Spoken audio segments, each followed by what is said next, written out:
ISIL and al-Qaeda offshoot have both released new online magazines, and they go well beyond simple propaganda, instead providing a blueprint for future lone wolf attacks.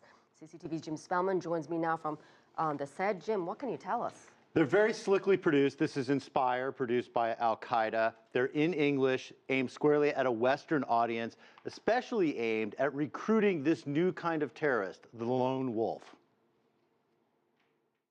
This is the image of the modern terrorist presented in these magazines. A lone man bowing in prayer with a small pressure cooker bomb at his side, the same kind of bomb used by the Boston Marathon bombers.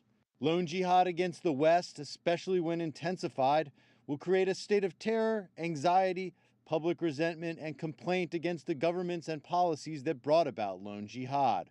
So one operation is an episode in a series of jihadi operations against America.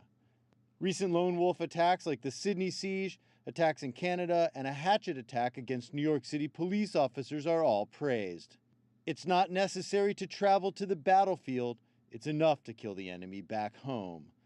Inspire includes detailed instructions for a so-called hidden bomb, difficult for security forces to detect and made in a kitchen with household supplies, plus hints for getting a device past security checkpoints.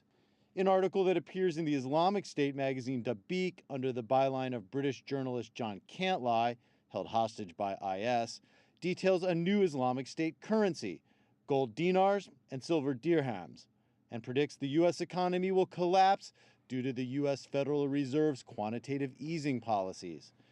Dabiq also features what it claims to be an interview with a Jordanian pilot shot down December 24th while on a bombing run against ISIL.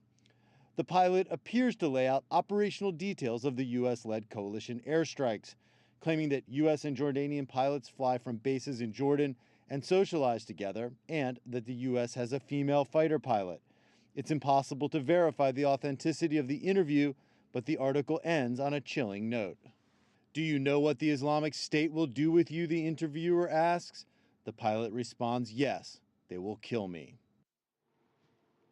The magazines also reference recent events like the U.S. Senate's report on detainee torture and the prisoner exchange between the U.S. and Cuba as that relationship has changed. Asiya. So, Jim, why this emphasis on lone wolf attacks?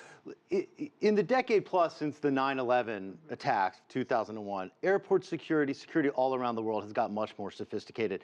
And intelligence gathering, like we've seen with the NSA and other intelligence agencies, has grown way more sophisticated. It's so much easier for authorities to find cells that are building international communications, moving money around, all that.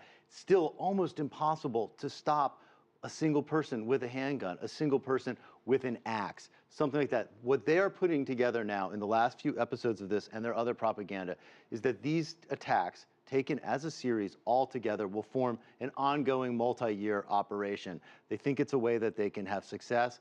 They're trying to use magazines like this to find those recruits. All right. Thank you very much. CCTV's Jim Spellman.